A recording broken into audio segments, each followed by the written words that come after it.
अपनी जान हथेली में रख के आपके बीच आता है, ताकि मैं भी मानता हूँ अगर आज हम लोग नहीं जागे तो हमारे पास एक एक जमीन नहीं बचेगा, हम दर बदर की ठोकरें खाएंगे, हम बेघर हो जाएंगे। इसलिए तुम्हें इसलिए लड़ना है कि बाल बच्चों का भविष्य सुरक्षित हो सके। आपको क्या लगता है ये चर्चा नहीं करते हैं, ये चर्चा नहीं करते हैं कि जरा मातों के रास्ते से हटा दिया जाए? मैं एक खुलासा कर रहा हूँ और ये खुलासा मैं पूरे तर्क के साथ उस दिन करूंगा जिस दिन वो शूटर अगर वो बोल दे कि विधायक जी पब्लिक के लिए बोल दीजिए तो हम बोल देंगे। मैं आपको बता रहा हूँ इसी कोयलांचल से हमारे नाम से 1.5 करोड़ का सुपारी दिया गया था, लेकिन जिसको दिया गया उस शूटर ने क्या कहा मालूम है कि जयराम महतो में हम अपना बचपन देखते हैं, हम ये सुपारी नहीं लेंगे। उसने अपने लोगों को मेरे पास भेजा और बोले कि जानकर को अलग कर दीजिए, हम लोग सुपारी रिटर्न कर रहे हैं। लेकिन कोई दूसरा ले लेगा तो फिर हम लोग गारंटी नहीं लेंगे, उनको बोलिए वो सुरक्षित रहे। लेकिन हम उनका नाम और सारी चीजों को क्लियर इसलिए नहीं करेंगे क्योंकि एक प्रोटोकॉल होता है। अगर वो सच बोल दे कि आप पब्लिक के लिए प्रेस में आके बोल दीजिए, हम उसमें बोल देना, हमको डर नहीं लगेगा। 1.5 करोड़ का सुपारी सिर्फ इसलिए गया था ये सब पे बात करता है, ये कंपनी पे बात करता है, कोयला पे बात करता है, ये करप्शन पे बात करता है।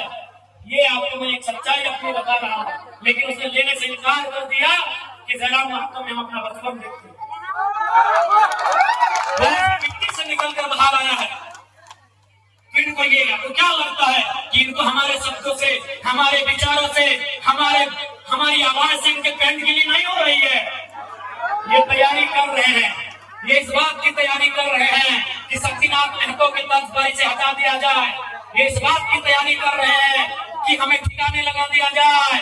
लेकिन मुझे पूरा विश्वास है कि अगर झारखंड की जमीन से लहू बहा, इस बार इतना ही कहेंगे झारखंड के लोगों, चाहे लहू किसी का बहे, इस बार चिता मत जलाना, उस चिते को रख देना, उस चिते को छोड़ देना। अगर जलाना हो तो ऐसे बेरहम मेहमान पदाधिकारियों का हौसला जलाना जहां तुम्हारा अधिकार आज भी वंचित है। ज्यादा समय नहीं लेंगे, जयराम महतो विस्थापन की लड़ाई लड़ने तैयार है, चाहे सड़क हो या सदन हो। आपने देखा होगा, सबसे पहले मैं माननीय मुख्यमंत्री और दीपक बिरवाल जी को धन्यवाद दूंगा कि आज एक बुलंद आवाज विधानसभा उठने के बाद उन्होंने विस्थापन आयोग का गठन तो किया, लेकिन उसका अध्यक्ष और समिति का विस्तार कब होगा ये मुख्यमंत्री जी को तय करना होगा, जल्द करना होगा। बिल्कुल ये आपकी ताकत थी, आपके वोट की ताकत थी कि आज जयराम महतो जब सदन में खड़ा होता है लोग थरथराते हैं कि इस बार ये कौन सा सवाल पूछेगा। लोग थरथराते हैं इस बार कौन सा सवाल पूछेगा। और अब में इतना ही कहेंगे, कोयलांचल के विस्थापित रैयतों, मेरे भाई और मेरी बहनों, लड़ाई हर एक तरीके से लड़नी होगी। आपको लड़ना भी है, आपको पढ़ना भी है और जानकारी भी रखना है। विनोद बाबू लड़े क्योंकि वो वकील थे, जयपाल सिंह मुंडा लड़े वो विदेश से पढ़ के आए थे। अरे भारत की आजादी को पढ़िए ना, Gandhi barrister, Nehru barrister, Patel barrister, Netaji Subhash Chandra Bose ICSE में टॉप करने वाले। आईसीएस मतलब जिस समय होता है यूपीएससी, उस समय आईसीएस था, Indian civil service. Netaji Subhash Chandra Bose कौन थे? इंडियन सिविल सर्विस के एग्जाम को पास करने वाले थे, यानी उस समय के कलेक्टर बनने वाले थे नेताजी बोस। गांधी कौन थे? हुआ गांधी, हुआ अम्बेडकर। आप जितने बड़े क्रांतिकारी नेताओं का नाम लेंगे आपको पता चलेगा बहुत पढ़े लिखे थे। गांधी वाजे बैरिस्टर, अम्बेडकर वाजे बैरिस्टर, नेहरू वाजे बैरिस्टर, पटेल वाजे बैरिस्टर, सभी पढ़े लिखे लोग थे। और नेताजी उस समय के डीसी मान लीजिए, आज के डीसी, आज जो डीसी का है वही नेताजी बोस को मान लीजिए, उस परीक्षा को पास करने वाले नेता। इसलिए पढ़ना भी होगा, तुम्हें जानना भी होगा, तुम्हें अध्ययन करना होगा, तभी इस लड़ाई को सार्थक कर पाएंगे। चूंकि रात हो जाएगी, हमको भी लगता है कि बात करने से तो रात तो फिर सुबह हो जाएगी, लेकिन फिर आपको घर जाना है। और मैं प्रबंधन को साफ कह दूंगा, अगली लड़ाई के लिए तैयार है, अगली बार गेंदबंदी तालाबंदी के लिए तैयार है। अगर आपकी तरफ से अनहोनी हुई तो अनहोनी को तरह से जाएगा। तो धैर्य है कि 70 सालों से कोर्ट के दरवाजे का चक्कर काट रहे हैं और आपको भी मालूम है कागज पत्र में झारखंडी कमजोर रहे हैं। इस बात को स्वीकारिए। आप खुद बोलिए ना, आपके घर में पहला ग्रेजुएट कब आया? 1970 में था।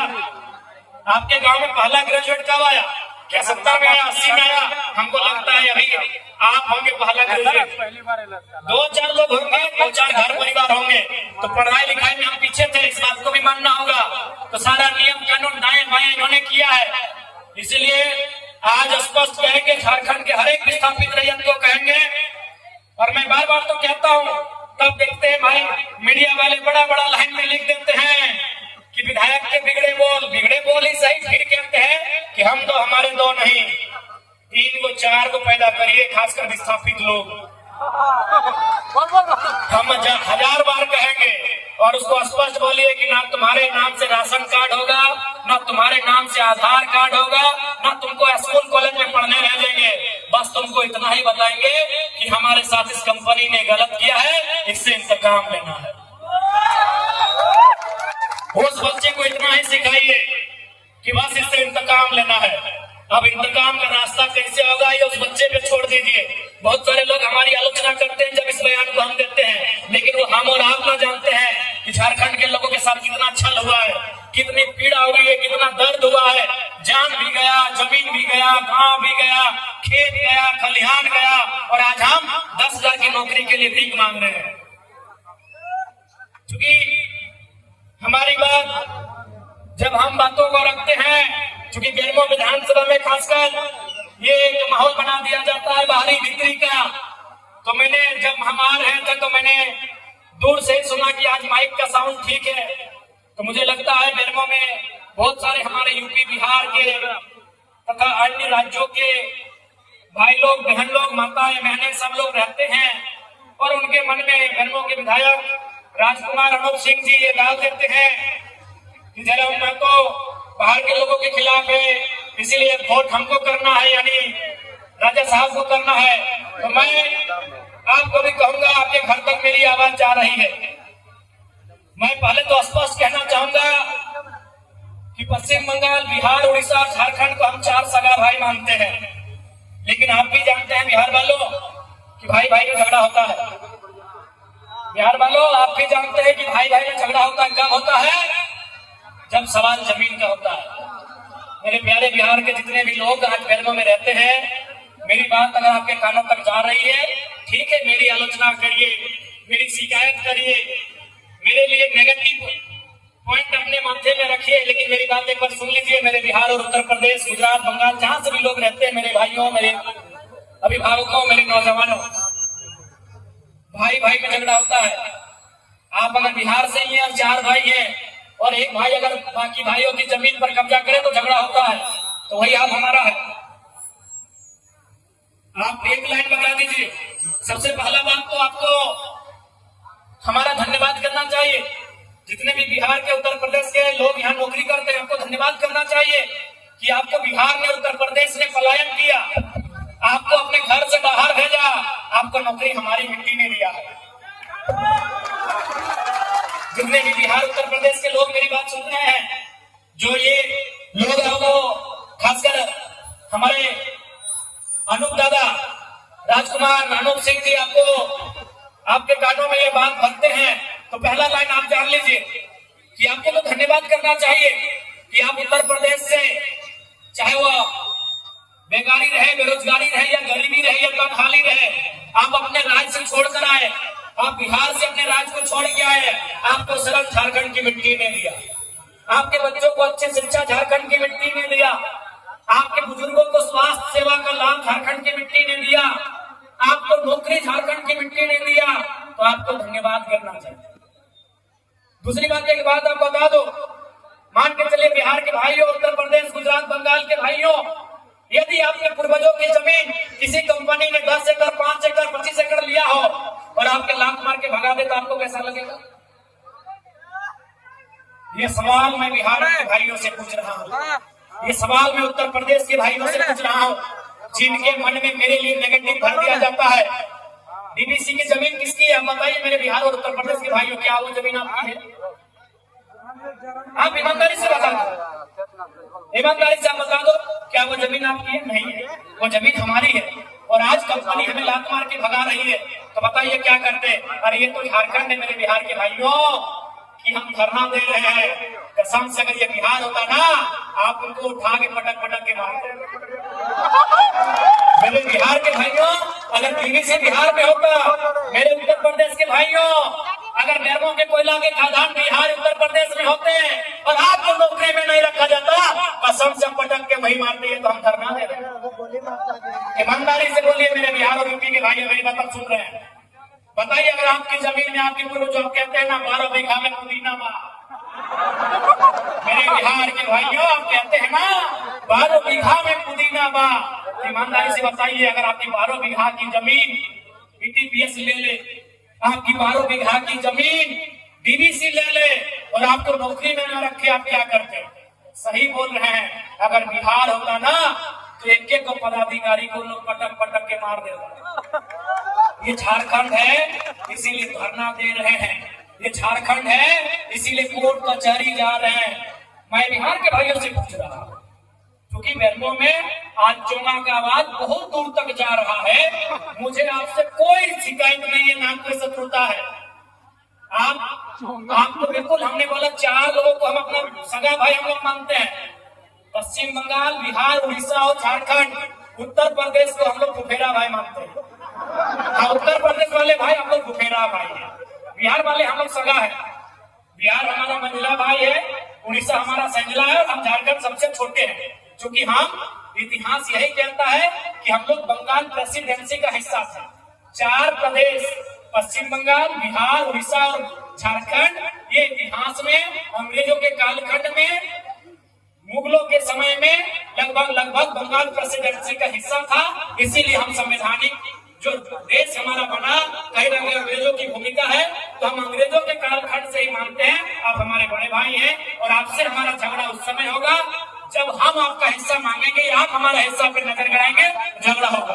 आप मेहमान बन के आएंगे, स्वागत होगा, बिल्कुल स्वागत होगा। और आज भी तो हम कहते हैं हम 75% मांग रहे हैं, 25% में बिहार के लोग आए, स्वागत है। उत्तर प्रदेश के लोग आए, स्वागत। एक बार आप दिल में हाथ रख के देखो, बिहार के भाइयों एक बार ईमानदारी से बोलो, यहाँ जो ठेका मिलता है, अरे नौकरी छोड़िए, कई को झारखंडी को मिलता है। उत्तर प्रदेश के ठेकेदारों, बिहार के ठेकेदारों, यार कुछ भी करो, मानवता है ना, मानवता है तो दिल में हाथ रख के बोलो, तुम्हारा जमीन नहीं, तुम्हारा गांव नहीं, और तुम यहाँ करोड़ों का ठेका लेते हो और हम धूल फांकते हैं। बताओ गलत है कि नहीं है? बताओ हमारी लड़ाई सही है कि नहीं है? ये सवाल हम बिहार और उत्तर प्रदेश से पूछेंगे कि हमारी लड़ाई सही है या नहीं है। आप अपने घरों की खिड़कियों से सुन रहे हैं मुझे, बाहर आके जवाब दीजिए कि हमारी लड़ाई सही है या नहीं है। अरे हमें ठेका नहीं मिलता है, ठेका भी उत्तर प्रदेश के भाइयों आप लेते हो। और मेरे प्यारे बिहार के भाइयों, अभी तेजस्वी जी क्या नारा दे रहे हैं? डोमिसाइल पॉलिसी 100%, क्योंकि आपको भी मालूम है 2 राज्य कब आपस में टकराते हैं? जब एक राज्य दूसरे राज्य पे उनकी नौकरियों में, उनके संसाधनों में चढ़ाई करता है। आज बिहार में, बिहार से ज्यादा उत्तर प्रदेश के लोग नौकरियां करने लगे हैं, इसलिए बिहार में भी नारा गूंज रहा है कि नौकरी बिहारी को। गूंज रहा है कि नहीं गूंज रहा है? तो अगर झारखंड में वो नारा गूंजे तो क्या गुनाह है? आपको मालूम है कृष्णा नदी है कि कावेरी है भाई, जिसमें महाराष्ट्र और कर्नाटक आमने सामने होते हैं? कावेरी है। आप पढ़ गए, लेकिन एक्चुअली हम लोग भी बहुत दिन पहले पढ़े हैं, जब कॉलेज में थे तब पढ़े, थोड़ा भूल गए। आप याद करें, कावेरी नदी है ना? ये मीडिया वाले भाई लोग कह रहे हैं हाँ कावेरी है। 2 स्टेट आमने सामने आते हैं, महाराष्ट्र और कर्नाटक। क्यों आते हैं भाई? हक की बात आती है तब आते हैं। तो इसलिए कोई गलत फहमी मत रहिए कि बिहार झारखंड की लड़ाई है, ये हक की लड़ाई है। जब जब हक की बात होगी सामने आएंगे। अभी बिहार इसलिए सड़क पे है, बिहार के नौजवान, कि उत्तर प्रदेश के लोग वहां नौकरी ज्यादा करने लगे हैं, बिहार के लोग उनका विरोध करने लगे। करेंगे क्योंकि बिहार बिहारियों का है, तो वही ढाल तो हम भी कहते हैं झारखंड झारखंडियों का है, तो फिर जरा मान तो गुनहगार हो जाता है। वही बात तेजस्वी जी बिहार में कर रहे हैं। मेरे प्यारे प्यारे प्यारे प्यार के भाइयों, वही बात तेजस्वी यादव बिहार में कर रहे हैं कि बिहार में पहला हक बिहारियों का। तो अगर झारखंड में वही बात जयराम महतो कहे कि झारखंड में पहले झारखंडी, तो गलत क्या है भाई? इसीलिए दो स्टेट कभी आपस में टकराते हैं जब हक अधिकार की बात आती है। आप तमाम स्टेट का उदाहरण ले लीजिए, महाराष्ट्र, कर्नाटक का उदाहरण लीजिए या किसी अन्य स्टेट का उदाहरण लीजिए, वो तभी टकराते हैं जब एक स्टेट दूसरे स्टेट के हक अधिकार के साथ समझौता करता है। आप बाला साहब बाल ठाकरे को पूरा देश अभी जानता है, एक मजबूत नेता महाराष्ट्र के, लेकिन शुरुआत कहां से हुआ? जब मद्रास के लोग महाराष्ट्र में हावी हो गए, मद्रास के लोग हर एक जगह हावी हो गए, महाराष्ट्र में मद्रास के लोग हर एक जगह हावी हो गए, तब बाल ठाकरे आगे बोले कि महाराष्ट्र मराठी मानुस। क्या गलत बोले भाई? क्या गलत बोले? महाराष्ट्र मराठी मानुस का पहले, फिर आइए जो आना है। तो ठीक उसी प्रकार झारखंड में झारखंडी फर्स्ट। और हमने ईमानदारी से बताइए तो क्या किसी बिहार के प्रोफेसर का हमने विरोध किया है? क्या उत्तर प्रदेश के किसी डीसी या एसपी का हमने विरोध किया है? नहीं, क्योंकि वह एक ग्रेड की नौकरी है, वह एक ग्रेड की नौकरी है, वो देश स्तर में कोई कहीं जा सकता है। भैया अगर चपरासी में भी आप चले आएंगे तो बताइए छोटा भाई विरोध करे कि नहीं करे? इसीलिए मेरा ये सवाल मेरे बिहार के भाइयों से है, आप उत्तर दे दो, अपनी बालकोनी से बाहर आओ और ईमानदारी से बोल रही है। जो बालकोनी हम देख रहे हैं वो भी हमारी जमीन पे, फिर भी हम लोग को गाली देते हैं, फिर भी हम लोग को गाली देते हैं।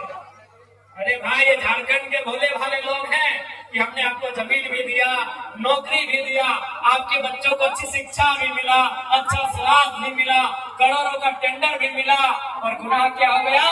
झारखंड में जो झारखंड बोलना गुनाह हो गया, झारखंड में झारखंडियों की हक की बात करना गुनाह हो गया।